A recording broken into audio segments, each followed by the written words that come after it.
The December 6th Entertainment and Musical Memorabilia Signature Auction is the premier chance to get rare, one-of-a-kind items from rock legends to Hollywood stars.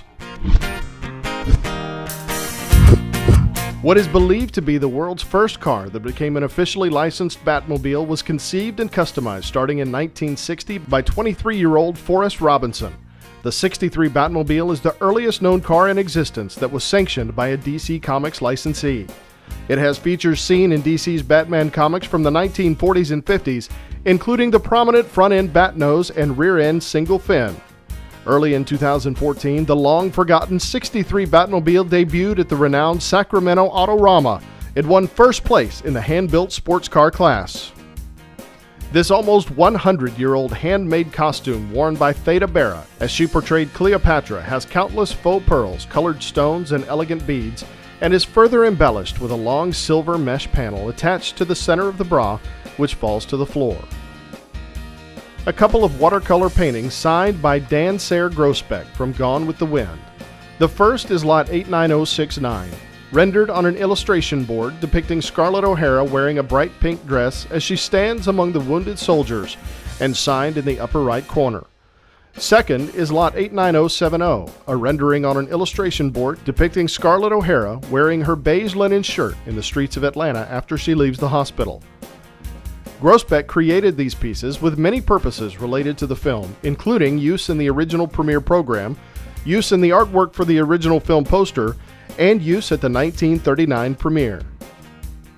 Rendered on canvas, depicting mountains set against a vibrant orange sky and signed in the lower right corner FAS 85. Additionally signed on the back lower right corner Frank Sinatra 85.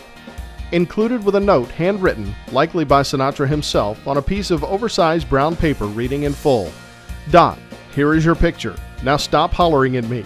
The artist. Who?" An original print with a matte finish depicting Monroe wearing a white one-piece bathing suit with white high heels. Signed on the lower right side, "To Ferdinand. Many thanks for your encouragement and friendship. Sincerely, Marilyn Monroe." Further signed in black fountain pen ink on the lower right border, "Willinger." To highlight the instruments section, we have Lot 89375, an Elvis Presley owned and used guitar. This 1961 Martin was well used by Elvis, as is evident by the playware with some scarring and dings. The original soft case is included. A candy apple red Fender Squier jazz bass, signed on the body by Jack Bruce. A beautiful bass guitar in a desirable color with the original Fender shipping box included. This is just one of the incredible pieces from the Rock and Roll Fantasy Camp collection. Designed in a modified 1950s style with a pair of elaborate 1950s inspired sunglasses, and worn by the star in 1987 when she performed on stage to sing her hits True Blue and Papa Don't Preach during her successful world tour. Included are 3 color photographs of Madonna wearing the dress and a VHS video cassette tape also showing her in the dress. A custom-made shirt jacket with no labels, made of suede in shades of red, white, and blue. This is one of several similar styled leather jackets worn by Hendrix on stage in the late 60s. A color photograph of Jimmy backstage holding his guitar and wearing a very similar jacket is included. Lot 89196, The Beatles and Brian Epstein autographs to producer Walter Shenson, 1964, with an extremely rare script for an unmade Beatles film, circa 1967. Film producer Walter Shenson was the man responsible for bringing the Beatles to the big screen. After completing A Hard Day's Night and Help, the Beatles began to entertain ideas for a more serious artistic effort as their next film endeavor. The British writer and actor Owen Holder was commissioned to develop a story, and the extremely rare script that is included in this lot is the result of his efforts. Titled only as The Beatles Script, for reasons unknown, however, the film was never made. The script offered here is Holder's finished first draft, neatly typed and covering 109 pages. This is the only copy of the script known to exist. Accompanying the script is a fabulous set of Beatles autographs which date to 1964. Inscribed by Paul to Shenson, it reads, "To Wall, from the 4 boys you know as John, Paul, George, and Harold." It is signed by all 4 Beatles and also by Brian Epstein. This rare portfolio, entitled Teneriffa 63, dates to 1985. Originally envisioned as an edition of 100, only 15 portfolios were produced, and only a few, including this one, were sold as complete unbroken sets.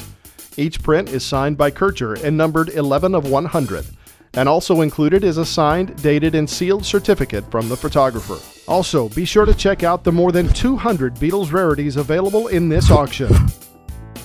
This original artwork from the stark black and white poster, designed for the Saturday, October 21, 2000 concert at Desert Sky Pavilion in Phoenix, Arizona. Kuhn is one of the top poster artists of our generation, having designed posters for Korn, Judas Priest, Nine Inch Nails, Smashing Pumpkins, and many other top acts.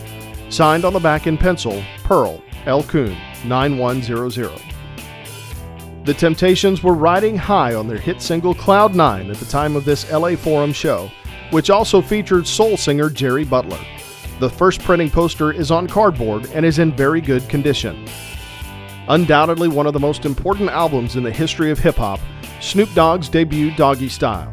The artwork was done by artist Joe Cool, aka Daryl Daniels, from a concept by the album's producer, Dr. Dre.